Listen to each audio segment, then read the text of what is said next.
On to the showcase on creativity and intellectual property section.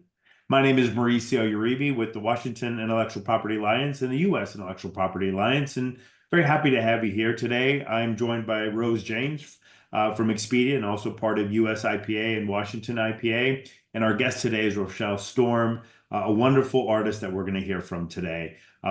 This is the first of our series in terms of a deep showcase on artists and their thinking process and ultimately how intellectual property evolves with them. So with that, Rose, welcome. Rochelle, welcome. Great to have you on our show today, and super anxious to talk to you. Thank you. Awesome. Well, thank you, Mauricio, for that, for that warm and welcome and introduction. So what I'd like to do is to dive right in and get to really learn about Rochelle and her book and her process and all that. But first, let me tell you a little bit about the amazing guest that we have today. So Rochelle Storm was literally born looking up. She has since heard this kind of birth reference as the sunny side up, and it might explain her affinity for happily and extensively gazing at whatever the sky is doing, day or night. We'll hear a little bit about that in her book. She grew up in the Midwest and attended Northwestern University, graduating Phi Beta Kappa. A lifelong passion for reading has led to her current position at the local public library, where she has been cheerfully ensconced in literature habitat for the past 15 years. For over 2 decades, Rochelle has volunteered at the wonderful Adopt Pet Shelter in Naperville, Illinois. The members of her own animal family, past and present, are the music in her universe. Rochelle is a newish author. She's written many short stories, but this is her first publication. It's called the Jubilarians and the Music of the Spheres. And today we're going to learn a little bit about this book. And Rochelle, so we're all really excited to find out about this book. So can you give us a summary and feel free to introduce anything I may have missed about your background. But Oh, no, that was wonderful. Thank you. And I'm so happy to be here. Yeah, so the book is The Jubilarians and the Music of the Spheres. And brief summary, a very long time ago, up in the sky, 10 unique individuals were invited to a gala that featured a huge feast and a sleeping orchestra that was later to be awakened by Maestro Space Outer. This is the story of that night. In which each party guest makes their singular entrance into a vast and beautiful but silent space. After their introductions, they spend some time milling around or checking out the loaded snack table, although they really don't know why they're there. But before boredom has a chance to set in, the conductor arrives and the orchestra begins to play. The party guests have never heard music before. They are filled with awe, and they realize, hey, we can't just stand still. We have to move our bodies to this. We have to dance. So they start to dance for the very first time, but they're dancing a little too close and their steps are at odds with each other. So inevitably quite a bit of chaos ensues. This culminates in the long pearl necklace of pineapple sal breaking and scattering across the floor. And now all the guests are wiping out. But then something wonderful happens where the partiers just start laughing and rolling through the sky until they find their harmony and become planets dancing among the pearl stars. Wow. I mean, just even the way you describe this, it's even lyrical and it really, ignites the imagination. Rochelle, we are at the moment we all have been waiting for. There's just excitement. So we'd all like to know, what are some of the clues in the text and imagery regarding the identity of each character before the big reveal at the end? Please tell us more. Yes, thank you. So they arrive at the party in various hot air balloons, and going through the character introductions, the first to alight there was Pineapple Sal, decked out in a great string of pearls, with a dress like a grapefruit and lemon rind hair wound up into tight little curls. The verb alight is obviously a clue.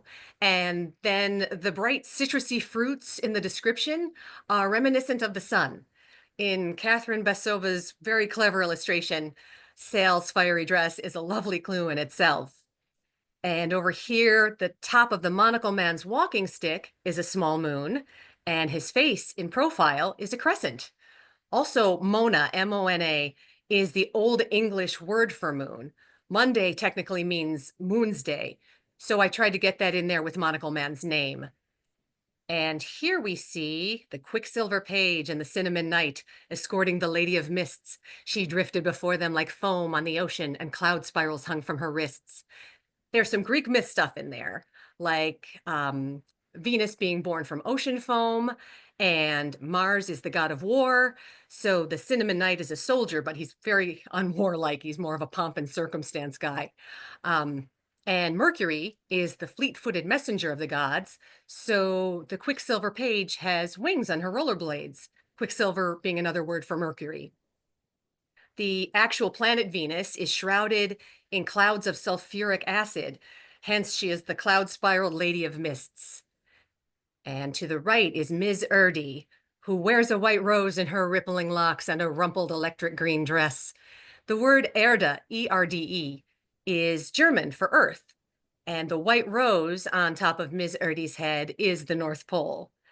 Ms. Erdy, having rippling locks, is a homonym for lochs, L-O-C-H-S, which are bodies of water, which is what her hair is, obviously.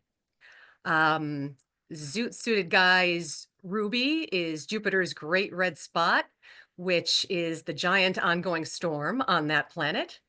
Sandman's smoke rings are pretty straightforward. And then blue and aquamarine are the last planets in the solar system to arrive. So once you know all the characters, fun thing, you can go back to the beginning and tell whose hot air balloon is whose. Wow, that's fascinating. Thank you. So, so what we're curious to find out is how did you come up with this? What was the inspiration? Was there a moment? Was there something that inspired the story? Yeah, I got the idea for the Jubilarians from watching a particularly strong rain. It was one of those rains where the drops were so huge they looked white and they were bouncing off my back deck like enormous scattered pearls. And it was as if a long pearl necklace in the sky had broken. And then my eyes moved a little higher, and I had this sort of vision or daydream um, where a woman in a large yellow dress was waltzing with a very slender, proper, distinguished gentleman. And I thought, oh, the pearls came from a necklace she was wearing, but these two were enjoying dancing so much, they just let all the pearls fall around them and kept right on going. So this led me to seeing the woman as the sun, the man as the moon, and the pearls as the stars. And that's when the idea for the whole solar system dancing popped right in.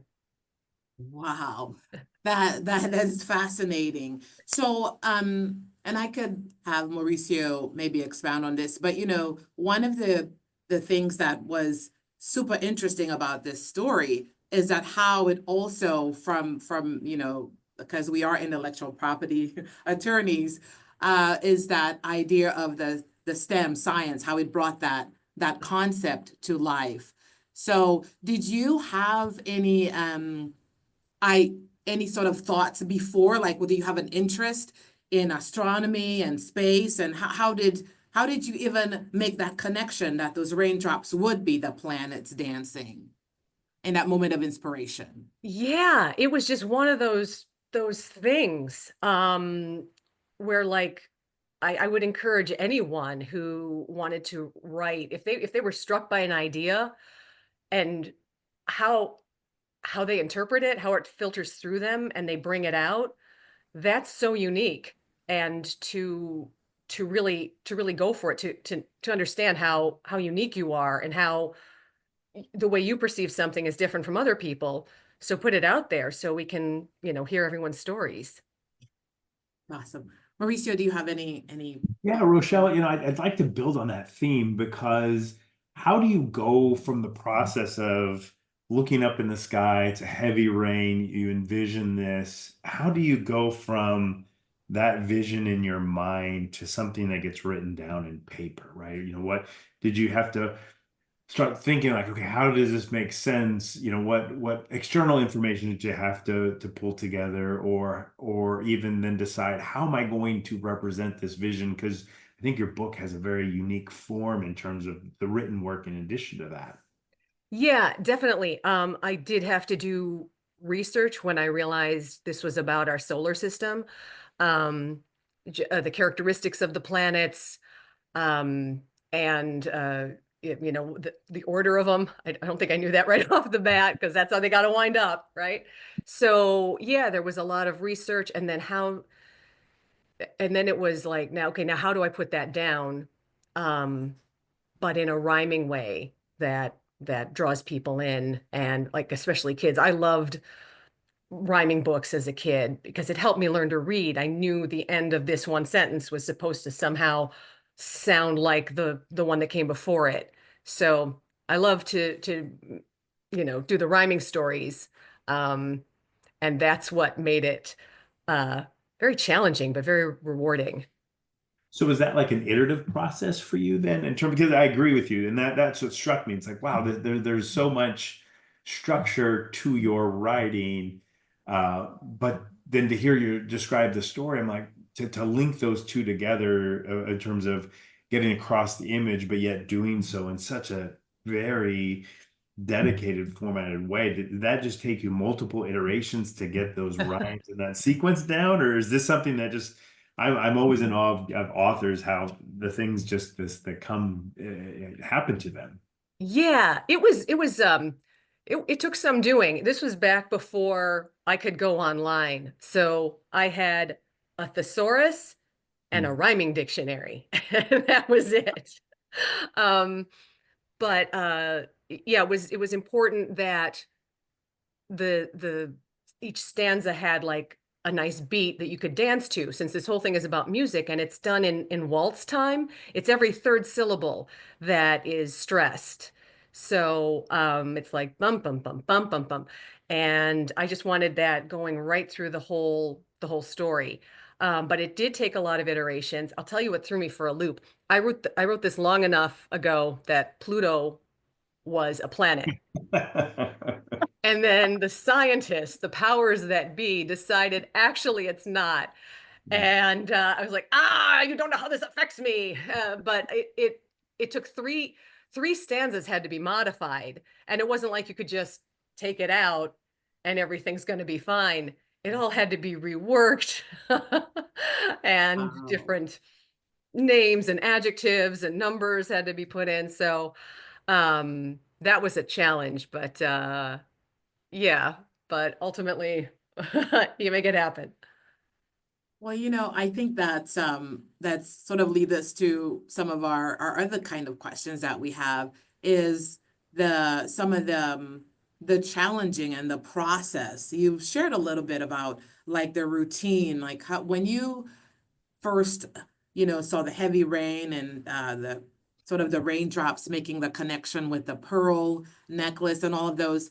What did you do next? Did you sit down? So what is the process that a writer goes down to? Your thesaurus, the rhyming book. What is the day-to-day that you go through to write to get this book? And how many, like Mauricio said, iterations? How many versions did you have before you were happy? Well, can you share a little bit about that? Yeah, let's see. So I think I just chewed it around for a while because it was kind of a leap, raindrops to space pearls being stars. I really don't know how that whole, I don't know. It was one of those things. Um, but yeah, I was just chewing it around and I thought, what if I wrote this down? What if I made this into a story? And then I started with the process. It turns out it was sort of come to me in bits and pieces, but the writing process was I was best served by going to the local coffee house, to get out of my own environment where there might be distractions, to go there. So between being away in a place where I designated for writing and probably caffeine, um, things started to formulate, and it came together. I love it. I see we have that in common. We all get the fueled, some of us by caffeine. So that's amazing. Um, so I think perhaps Mauricio, let's turn to some of the yeah, and Rochelle, we will come back to, to delve a little bit more into some of the characters because we do want to hear about some of the favorites. But as part of the writing process and all the stuff that you were thinking about, we do want to ask you a little bit about, intellectual property rights and whether that was ever something in the forefront of your mind at all when you were developing the story and along the way. So I guess the first question I would have on this is, what was it at all in your thought process, and what steps did you take initially that you're aware of to consider intellectual property rights? Right. When I decided to self-publish, I knew I wanted it protected. So to get it copyrighted in the Library of Congress, I felt like that was important. To make sure it had an ISBN and a Library of Congress control number, um, to really cement it as a property that was mine. Um, I did sign a contract with the artist to also protect that this was my story, even though she was contributing that gorgeous artwork to it. Um, yeah, so those were the steps that I knew to take at the time. Wonderful. And Rochelle, let me ask you a little bit about that. From your perspective, as our audience members might be budding artists themselves, authors, future authors, how did you go about finding like, oh, I need to register my copyright, or I want to get my, ISBN number, and even knowing the timing of when to do that? What were the resources that you looked to help you kind of decide that? Yeah, I did do some research.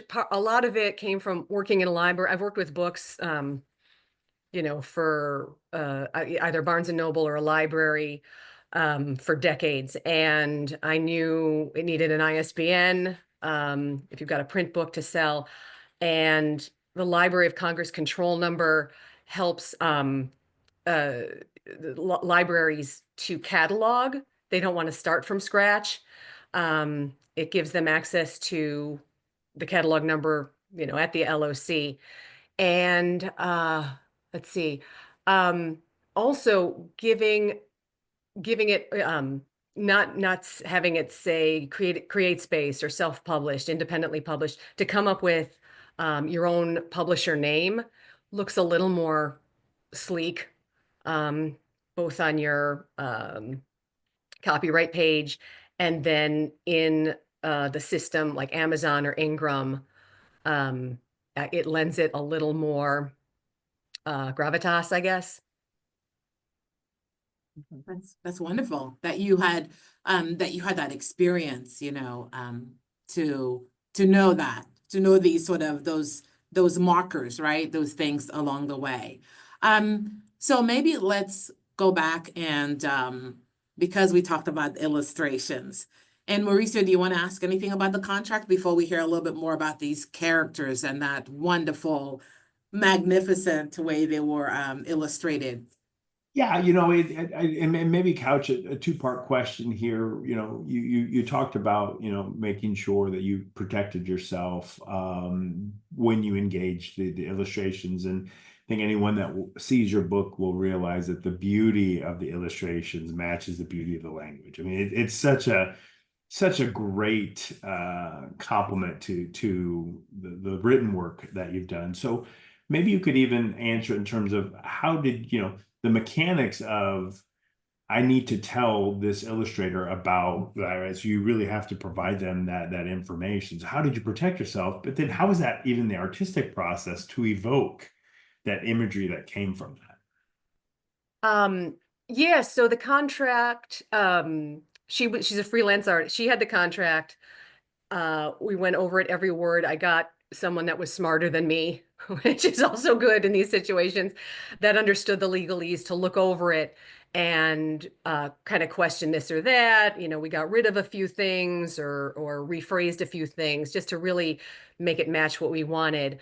And then as far as her taking the text and creating what she did, what I tried to do with the text, since I don't have skill as an illustrator, was to really paint in each stanza the imagery.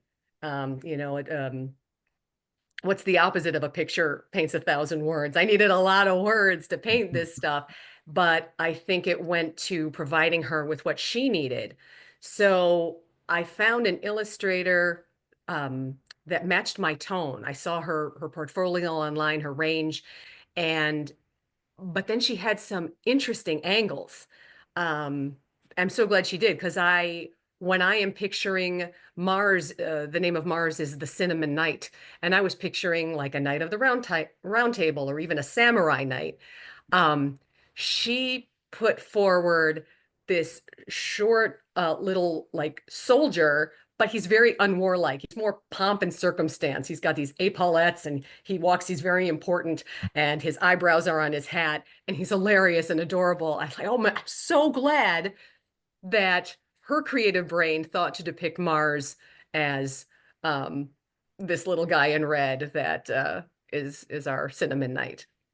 So just a quick follow-up on that, and back to Rose. So did that change your view? Because you had this vision of what Mars and what these planets were, and then you saw the illustration, and then did you meld the two, or do you still have that vision of what they were originally in your mind, and just here's the expression in terms of the illustrations, or have you now just said that is now how I view that?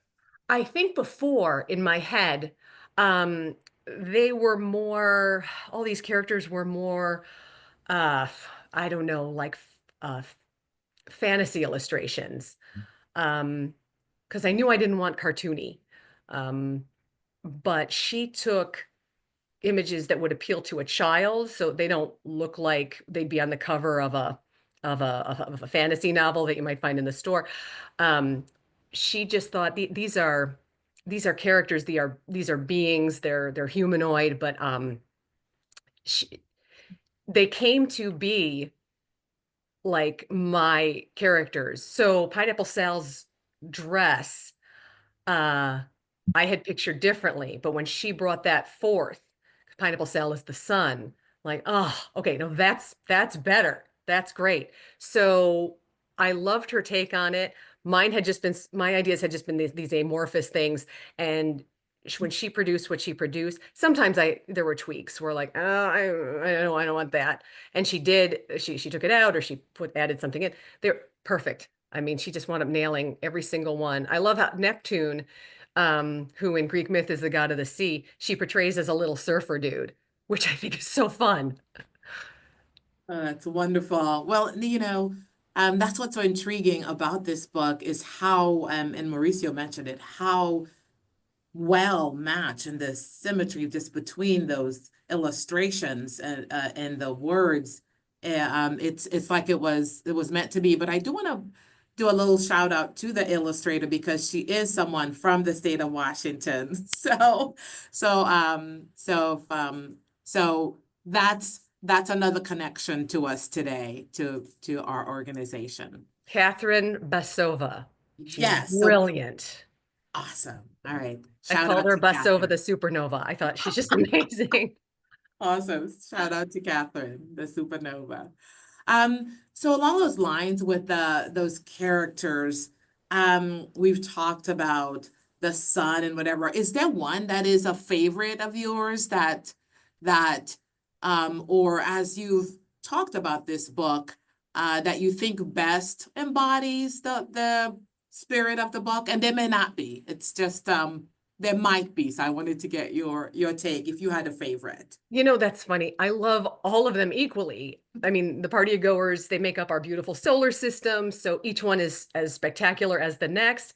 But if you're going to make me pick, um, not so much picking a favorite, but kind of what stands out to me, the conductor, Space Outer. He's just so impishly happy and fun, especially how Catherine Bassova artistically depicts him. So I'll single out that guy and because he's the catalyst, it's the music of Yes. outer space that awakens everyone to the idea that existence can be a celebration. So I'll pick the maestro. I love that. That's wonderful. Okay, so I think now we want to get a little bit more into um, something that I think most authors are not going to have the experience that you have, and I would love for us to be able to get the audience to learn from you. Being someone who's worked in a library for so many years and knowing the how libraries purchase books.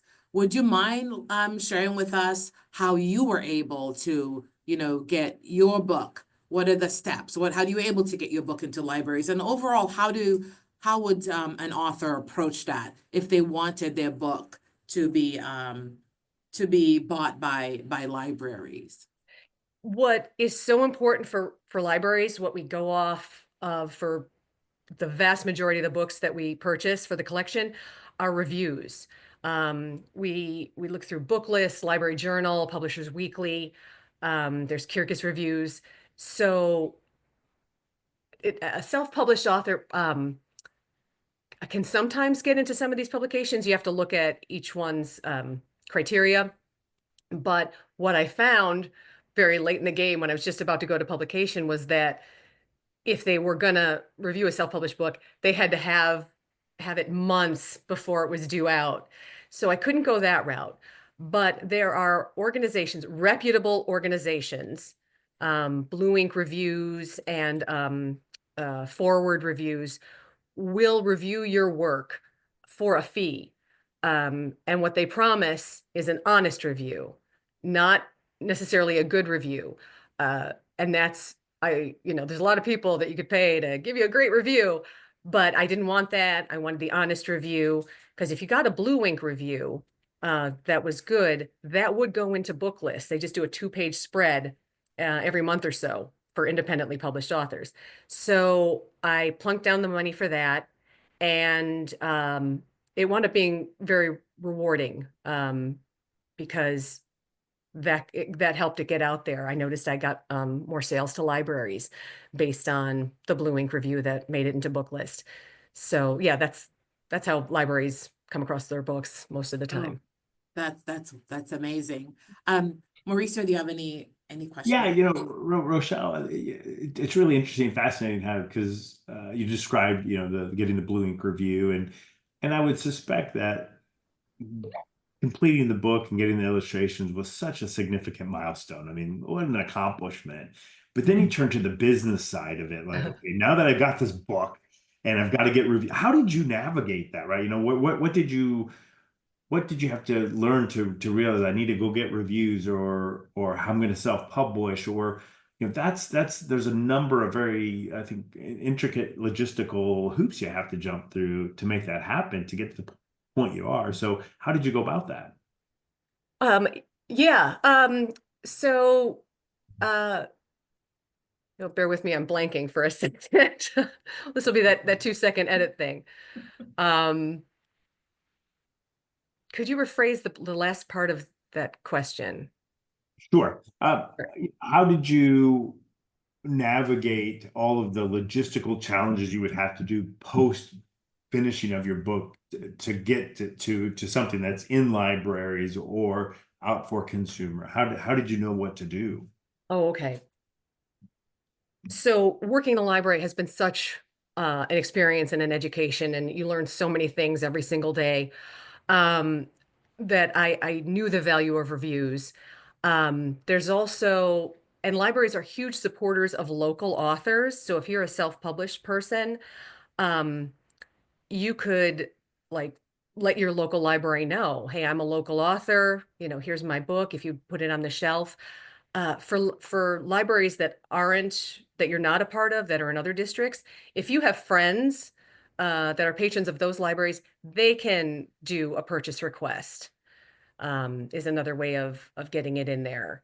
So yeah, generally, in my experience, cold calls haven't really done it, like just cold calling libraries. But If one of their patrons wants it, they're there to serve the public.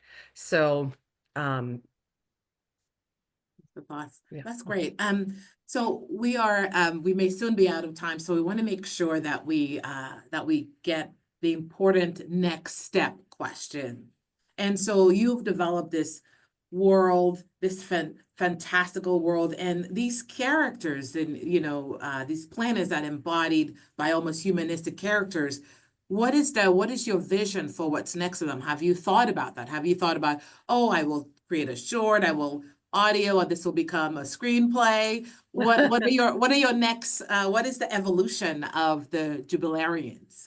I have often thought that as it would be great as an animated short.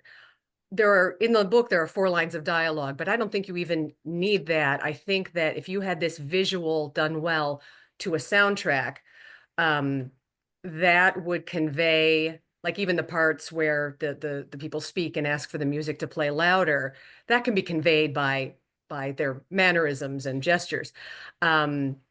Yeah, and just everyone spinning into happiness at the end, and then how they turn into, you see, oh, it's our solar system. That's what it is. There's that. I thought, like, plush toys, like where each of the characters is a plush toy, and then like a kid could arrange them as they go in order, or mash them all up like Big Bang stuff, or, ooh, there's an eclipse. Let's put this one in front of that one. A jigsaw puzzle.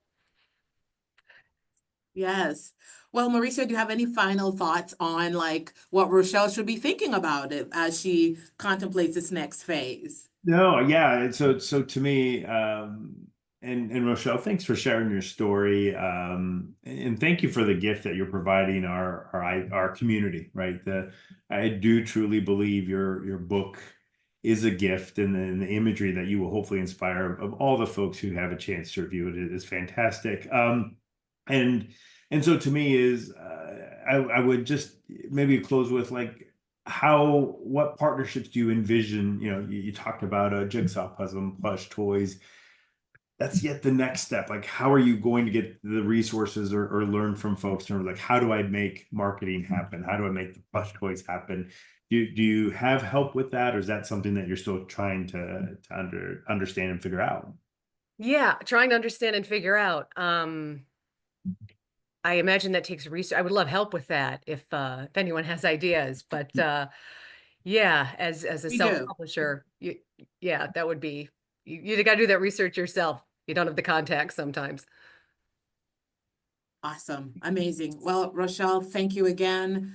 We'll make sure that we get any feedback from our listeners, that we connect with you again. I hope that, we will see you again, maybe to follow up on this wonderful conversation. But it's been so delightful. And I do want to say that Mauricio and I read your book, and the reason why we spoke with you today is because we were so moved by it, and the synergy of intellectual property and the creativity in it.